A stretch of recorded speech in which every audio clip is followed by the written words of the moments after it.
दोस्तों अभी इस वक्त हम लोग गोरखपुर में जिला अधिकारी के उपस्थित हैं। हमारे साथ एक क्रांतिकारी पत्रकार सत्येंद्र जी हैं। कैसे आना हुआ डीएम कार्यालय? एक आया था मैं ज्ञापन के संबंध में, और ज्ञापन का मसला था अल्पसंख्यक आयोग के अल्पसंख्यक समुदाय है, उसी मसले। देखा जाए सबको आप घेरते रहते हैं, या जिला हो या मतलब अन्य जगह जगह तक आप घेरते रहते हैं, या घेरना कहा जाए या टारगेट कहा जाए। देखिए ऐसा है कि मैं सबको नहीं घेरता रहता, मैं छुट्टे बेईमानों भ्रष्टाचारियों को घेरता रहता हूँ।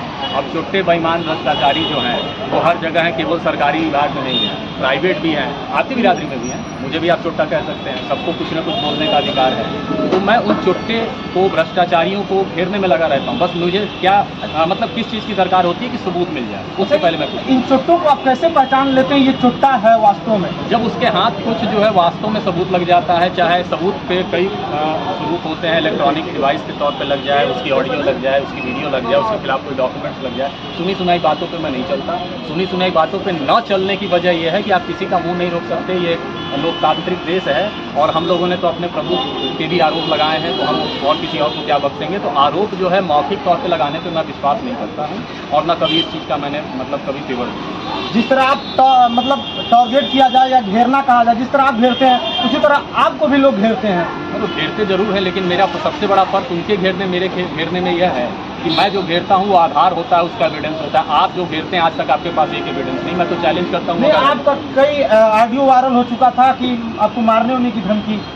तो मारने की धमकियाँ तो बहुत मिलती हैं, गीदड़ बहुत घूम रहे हैं। मैं तो कहता हूँ मेरे नाम की सुपारी निकाल दो। काहे नहीं निकालते? अगर हमसे इतने परेशानी है निकाल दो ना भाई।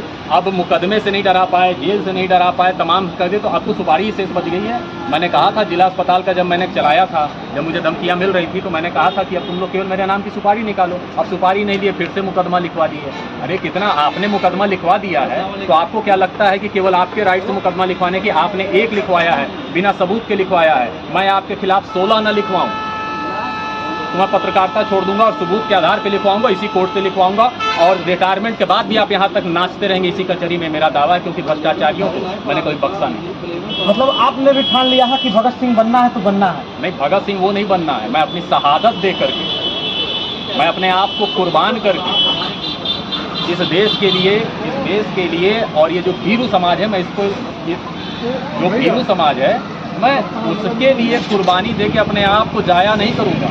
मैं कुर्बानी जरूर दूंगा, लेकिन जागरूक लोगों के लिए देने के लिए तैयार हूँ। मूर्खों के लिए कुर्बानी दे के क्या होगा? आज भगत सिंह क्या सोच रहे होंगे भाई? भगत सिंह आज ऊपर से देखते होंगे या कहीं से देखते होंगे, क्या सोच रहे होंगे? उनके लिए ये इस समाज के लिए कुर्बानी दी थी उन्होंने। मतलब आपको देखा जाए तो आप ये अस्पताल हो या मतलब जहाँ भी हो, मतलब आप डायरेक्ट घुस जाते हैं, मतलब आपके जाने से मतलब भगदड़ मच जाती है। आखिर क्या है आपके अंदर? ऐसा है कि मैं आज तक मैं जिन विषयों पर मैंने खबर का प्रसारण किया है, सच्चाई तो यह है कि आज तक मैं कभी उस जगह पे गया ही नहीं। मैं किसी खबर का प्रसारण करने के लिए उस जगह पे जाना उचित नहीं समझता। मैं किसी खबर का प्रसारण करने के लिए मैं उसके पीछे 1.5-2 महीने तक काम करता हूँ, अपने रिसोर्सेज लगाता हूँ, प्रमाण इकट्ठा करता हूँ। जरूरी थोड़ी आज वो समय ही नहीं है कि आप कैमरा और अपना माइक आईडी लेकर के बाहर से जा करके वीडियो बनाएं और दिखाएं, कि ये समय आजकल नहीं रह गया। तो पत्रकारिता का ट्रेंड बदल चुका है। पत्रकारिता अब आपको जेम्स बॉन्ड ज़्यादा बनना पड़ेगा, तब आप पत्रकारिता कर पाएंगे। आप किसी के हॉस्पिटल पे जाएंगे, आप किसी के संस्थान पे जाएंगे, आप किसी सरकारी व्यवस्था में जाएंगे, अगर आप कहीं भी ऐसी जगह पे जाते हैं और सामने से कैमरा चलाते हैं, आज के आप नहीं देखते हैं तमाम जगह लोग कहते हैं कि यहाँ फ़ोटो खींचना मना है, यहाँ वीडियोग्राफी करना मना है। अरे तो अगर आप पत्रकार हैं तो आपका काम क्या है? आपका काम सिर्फ इतना है कि जो चीज़ें समाज को पता है, दुनिया को पता है कि आज यहाँ एक्सीडेंट हुआ है, उसको आपको छापने और दिखाने की जरूरत नहीं है, सबको पता है। पत्रकार आप इसलिए हैं, पहले के पत्रकार ये होते थे कि जो चीज़ें दुनिया से छुपाई जा रही है आप उसको निकाल के दिखाएं।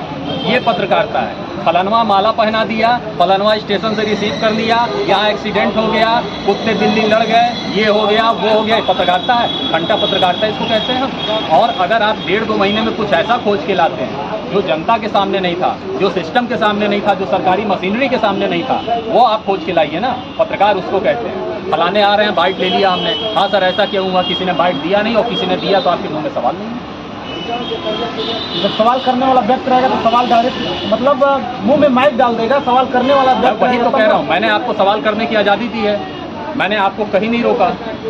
लेकिन अगर आपको अभी इसी तरीके बेबाकियत से सवाल करना हो तो आप किसी अधिकारी के पास जाओगे तो आपको 3 स्टेप जो है पूरे करने पड़ेंगे। एक तो साहब मिलेंगे नहीं, अगर मिल भी गए तो बाइट नहीं देंगे। देखा जाए तो कितने साहब देखते ही कुर्सी बदल देते हैं। एक क्रांतिकारी पत्रकार अगर चौंक जाए ना तो साहब हो या कोई भी साहब हो वो कहेंगे हमको सुसु लगा हुआ है।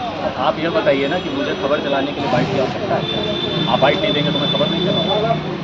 इसीलिए स्वतंत्र पत्रकारिता करना मैं बेहतर समझता हूँ। अगर पत्रकारिता करनी है, वास्तव में करनी है, तो वो रोटी दाल से संबंधित और पेट से संबंधित नहीं है।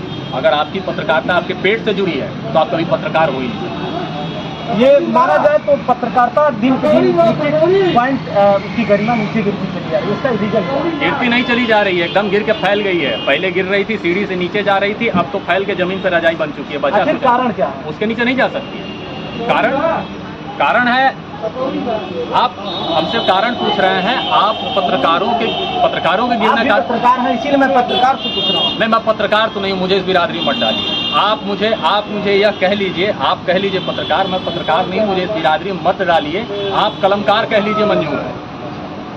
नहीं गिनती तो होगी एक पत्रकार में। क्यों गिनती होगी भाई? आप जैसे आप ये लेकर के आए कि हमने तमाम चीज़ों, मैं जहाँ भी जाता हूँ उन चीज़ों को खुलासा कर देता हूँ, लोग घबरा जाते हैं। तो मैं कहता हूँ हर पत्रकार को ऐसा होना चाहिए। पहले पत्रकार जाते थे, किसी कार्यालय में जाते थे, कहीं पब्लिक प्लेस पे जाते थे, लोग अब उनसे अपनी दिक्कतें बताने आते थे, अधिकारी उठ करके उनको प्रणाम करते थे, उनको रेस्पेक्ट देते थे। आज ये सब आज कहीं कहीं देखा जाए तो पत्रकार चुनते हैं, उनको चेयर तक नहीं मिलता है। चेयर छोड़ दीजिए, आपको बाहर का चपरासी कह देता साहब व्यस्त विभाग। आखिर क्यों दिन पे दिन ये इस गरिमा को खत्म करने में लोग लगे हैं? कोई खत्म नहीं कर रहा, पत्रकार खुद खत्म कर रहा है। मेरा सीधा सा कहना है, पत्रकार खुद इसके लिए जिम्मेदार है। अगर आप परिवार, पेट, रोजी रोटी के लिए अगर आप पत्रकारिता कर रहे हो तो यही स्तर हो, यही हस्र होना है पत्रकारिता का। पत्रकारिता जो है पेट के लिए, दाल रोटी के लिए करने वाला नहीं है। अगर आज सेना का जवान बॉर्डर पे खड़ा है तो क्या उसको यहाँ और नौकरी नहीं मिल रही थी?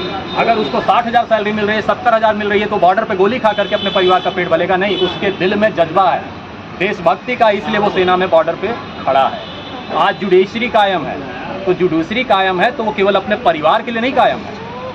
आखिरी भरोसा इंसान का जो आज रह गया है जुडिशरी का, वो केवल अपने परिवार के लिए जजेस नहीं बैठे हैं, उनके अंदर वह भावना है कि मुझे न्याय करनी है। तो न्याय करने के लिए पेट नहीं देखा जाता। इसलिए कुछ ऐसे प्रोफेशन हैं, जज का प्रोफेशन हो गया, जो देश के जवान हैं उनका प्रोफेशन हो गया, जो पत्रकारिता का प्रोफेशन हो गया, ये आपके पेट से संबंधित नहीं होना चाहिए।